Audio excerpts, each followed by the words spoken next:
Now, pag-isipan natin ito mabuti. Hindi lang kilala ng Panginoong Hesus yung mga mukha ng taong magsasagawa ng kapamaraanan para siya patayin, kundi kilala niya sila sa pangalan. Bago pa sila ipanganak, kilala na sila ng Panginoong Hesus. Yung gumawa ng koronang tinik at nagsuot sa kanya nito, kilala niya sila. Pero sabi ng Panginoong Hesus, mahal na mahal kita, mamamatay ako para sa iyo. Yung taong nanigaw sa kanya at nag-alipusta at nagsabing, kung ikaw ang Diyos, edi bumaba ka ngayon dyan sa krus at patunayan mo na ikaw ay talagang Diyos. Sabi ng Panginoong Hesus sa kanya, mamamatay ako para sa iyo, mahal kita.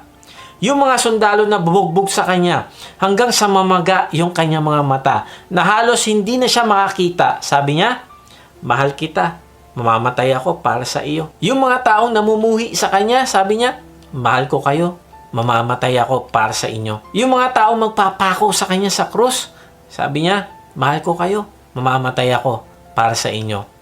Yung sundalo na sumaksak sa kanyang tagiliran, sabi niya, mahal kita, mamamatay ako para sa iyo. Yung mga taong hindi naghahanap sa kanya, sabi niya, mahal ko kayo, mamamatay ako para sa inyo. Kung ikaw sinasabi mo, ayoko ng kahit anong bagay na may kinalaman sa Panginoong Hesus, sabi niya, mahal kita, mamamatay ako para sa iyo. Yung mga taong kinamumuhian siya dahil sinabi niya, ako ang daan papuntang langit. Wala makakapunta sa Ama maliban sa akin. Alam mo, sabi niya, mahal kita, mamamatay ako para sa iyo. Sa mga taong nagsabi na tinanggap nila ang Panginoong Hesus bilang Lord and Savior, pero yung buhay nila ganun pa rin. Sabi ng Panginoong Hesus, mahal kita, mamamatay ako para sa iyo. Mga taong tumatanggi na manalangin sa Kanya, magbasa ng Kanyang salita at maglingkod, sabi niya, mahal ko kayo, namatay ako para sa inyo. Kaibigan, ganun kakamahal ng Panginoong Hesus. God's love is sacrificial. Sabi ni Billy Graham, God proved His love on the cross when Christ hung and bled and died. It was God saying to the world, I love you. Sabi din sa 1 John 3:16, dito natin nalalaman ang pag-ibig. Inialay ni Kristo ang kanyang buhay para sa atin. Kaya't dapat din nating ialay ang ating buhay para sa mga kapatid. Ang pag-ibig na sinasabi dito ay ibang-iba sa pagmamahal na tinuturo ng mundo. Ang sinasabi ditong pag-ibig ng Diyos ay agape, na ang ibig sabihin ng pagmamahal na ito ay gagawin niya ang lahat para sa ikabubuti ng iba dahil mahalagang mahalaga siya para sa Kanya. Sa kabaligtaran, ang pagmamahal para sa mundo ay nagsasabi, kung hindi ko makukuha ang gusto ko sa relationship na ito, ay lilipat ako at maghahanap ng iba.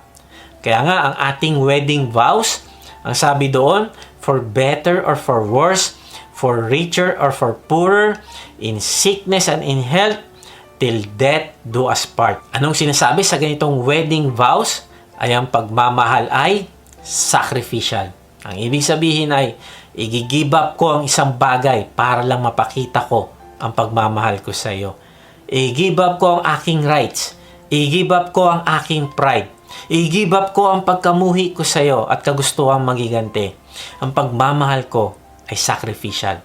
Kaya sabi sa talata ay malalaman natin kung anong tunay na pag-ibig. Ito ay sa pamamagitan ng pagtingin natin sa pag-aalay ng Panginoong Hesus ng kanyang buhay. Kaya sabi niya, kung gusto mo ako gayahin at magpakita ng tunay na pagmamahal, ay dapat mo ding ialay ang iyong buhay sa mga kapatid. Kaibigan, nakatanggap ka ba ng tunay na pagmamahal ng Panginoong Hesus? At kung natanggap mo ito, ay kanino mo naman inialay ang iyong buhay? Sino ang mga taong nakakilala sa Panginoong Hesus dahil inalay mo ang iyong sariling time, talent, at treasure? Now, tanungin natin ito. Anong mapapalaan ng Diyos kung isa-sacrifice niya yung kanyang anak? Wala, di ba? Hindi naman madadagdagan ang kapangyarihan niya. Hindi naman magkukulang ang pagka-Diyos niya kung hindi niya ito gagawin. Kung hindi, ginawa niya ito dahil ito yung puso niya. Dahil ang kalikasan niya ay pag-ibig. May isang batang lalaki ang kinausap ng doktor. Sabi ng doktor sa kanya, gusto mo bang iligtas ang buhay ng iyong kapatid na babae? Ito ay sa pamamagitan ng pagbibigay mo ng dugo sa kanya. Alam mo, yung 6 years old na kapatid niya ay malapit-lapit nang mamatay. Siya ay nagkaroon ng isang disease o karamdaman na malala at ang tanging lunas para makasurvive siya ay malagyan kaagad siya ng dugo. Yung karamdaman na iyon ay pinagdaanan din ng batang lalaki. Pero siya ay himalang nakaligtas mula sa sakit na iyon. At itong babae ang tanging lunas para siya gumaling. Kaya yung blood transfusion mula sa isang tao na nagkaroon ng kaparehas na sakit ay ito lamang yung solusyon. At dahil sa rare yung blood type ng magkapatid, ay yung dugo lang ng batang lalaki ang lunas. Kaya sabi ng doktor, Johnny, gusto mo bang magbigay ng dugo kay Mary, yung iyong kapatid? Alam mo, natigilan yung bata. Yung kanyang labi, namutla at nanginig. E de sabi niya, opo, ibibigay ko po ang dugo ko sa aking kapatid. Di nagtagal ay papunta na yung dalawang magkapatid sa operating room. Si Mary ay putlang-putla na at mapayat. Si Johnny naman ay napakalusog. Habang sinisipsip na ang dugo mula kay Johnny at pinapadaloy papunta naman sa mga ugat ni Mary, ay mapapansin na nagkaroon na ng sign na bumubuti na si Mary. Tahimik lang sila habang ginagawa ito hanggang sa biglang nagsalita si Johnny. Sabi niya, Dok, gaano po katagal bago po ako mamatay? Nung time na yon ay na-realize ng doktor na kaya pala maputla yung labi at takot na takot si Johnny ay iniisip pala nito na yung pagbibigay niya ng dugo sa kanyang kapatid ay ang magiging sanhi din naman ng kanyang kamatayan. Pero doon sa panahon ng pagdidesisyon ay hindi siya nag-atubili at sinabi niyang ibibigay niya ang dugo kahit pa ang kapalit ay ang kanyang kamatayan. Kaibigan, God's love is sacrificial. Sabi sa John 15:13, ang pinakadakilang pag-ibig na maaaring taglayin ng sino man para sa kanyang mga kaibigan ay ang ialay ang kanyang buhay para sa kanila. Alam mo kaibigan, kung gusto mo malaman kung nagpapakita ka talaga ng totoong pag-ibig na maka-Diyos, ay ang kailangan mong tanungin, ay iniaalay mo ba ang iyong buhay para sa iba? Iniaalay mo ba ang iyong buhay sa iyong asawa, mga anak, kaibigan, at sa mga taong naliligaw na dinadala mo sa Panginoong Yesus? Narealize ko yung maliit na batang lalaki ay willing siyang ialay ang buhay niya para sa kanyang kapatid. Sabi ni C.S. Lewis, God loves us not because we're lovable, because He is love. Not because He needs to receive, because He delights to give. Narealize ko, pwede namang talikuran ng Diyos yung pagliligtas sa akin at sa iyo nung namuhay tayo na hindi siya kasali sa ating plano at desisyon. Pero, hindi niya ginawa. Ang mundo, sinasabi nila, dapat meron ka ng lahat ng bagay. Pero ang Diyos, pinakita niya na ang mga bagay na meron siya, pati na ang buhay niya, ay handa niyang ialay para lang maipakita niya ang pagmamahal niya sa iyo. Narealize ko, ang pagmamahal natin sa iba ay mayroong cost para sa atin. Yung pagmamahal mo sa anak mo ay mayroong cost. Ang cost nito ay ang iyong oras, ang iyong pera, ang iyong pagpapakasipag para sa kanya. Kaya lang sa kabila nito, ay nagrebelde pa din siya. Ngayon, ang tanong, mamahalin mo pa rin ba siya? Siyempre, mamahalin mo pa rin siya. Kahit pa napahiya ka. Pero kung tayo naman ang naka-offend sa Diyos, napahiya natin siya, ay mamahalin pa rin kaya niya tayo? Siyempre, dahil ang kanyang pag-ibig ay sacrificial. Yung istorya ng prodigal son ay nagbigay ng kahihiyan sa kanyang tatay. Umalis siya at winalang bahala ang kanyang ama. Pero sa kabila nito ay nang bumalik yung anak ay masayang tinanggap pa rin siya ng kanyang tatay.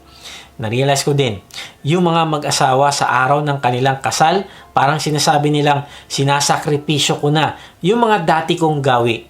Nung ako'y binata pa o dalaga pa, hindi ko na babalikan yung wild living dahil ako'y nag-asawa na. Ibig sabihin nun na dahil sa pagmamahal mo sa iyong asawa, isasakripisyo mo na ang iyong bisyo, barkada at mga bagay na hahadlang para maibigay mo ng buong buo ang iyong sarili sa iyong asawa at mga anak. Sabi ng ibang tao, pwede ka raw magmahal, no strings attached. Nako, hindi pwedeng mangyari yon. Ang Diyos kapag nagmahal, naka-attach ang string. Kaya lang ang string na naka-attach ay sakripisyo. Merong isang naglalakbay.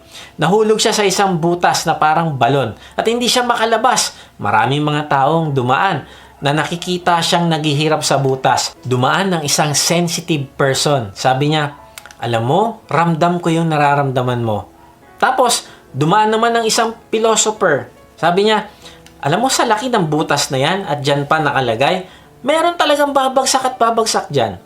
Sabi naman ng judgmental na tao, ayan, nahulog dyan kasi makasalanan. Dumaan naman yung curious person. Ang sabi niya, kaibigan, paano ka nahulog dyan? Curious lang ako. Yung perfectionist naman, dumaan din. Sabi niya, dapat lang na nandyan ka. Hindi ka naging maingat. And then yung isang tao, yung self-pitying person. Sabi niya, alam mo, ako din, may pinagdadaanan. Mas malalim pa sa pinagdadaanan mo. And then yung isang optimist person, dumaan. Kaibigan, malalampasan mo rin yan. Dumaan din yung pessimist person. Sabi niya, kaibigan, meron pang mas malalang darating pagtapos niyang pinagdadaanan mo. Pero alam mo, nung ang Panginoong Hesus ang dumaan, nakita niya, yung lalaki, hirap na hirap, ay inabot niya yung kanyang kamay at inangat niya ito sa miserableng kinalalagyan nito. Kaibigan, ililigtas ka ng Panginoong Hesus. Hindi ko alam kung gaano kalalim ang kinalalagyan mo, pero hindi siya mag-uusyoso lang sa iyo. Kung hindi meron siyang ginawa nung siya ay nagsakripisyo sa krus, at meron pa din siyang gagawin sa buhay mo kung ibibigay mo na ang buhay mo sa Kanya. Sabi ni Dieter F. Uchtdorf, think of the purest, most all-consuming love you can imagine. Now, multiply that love by an infinite amount. That is the measure of God's love for you.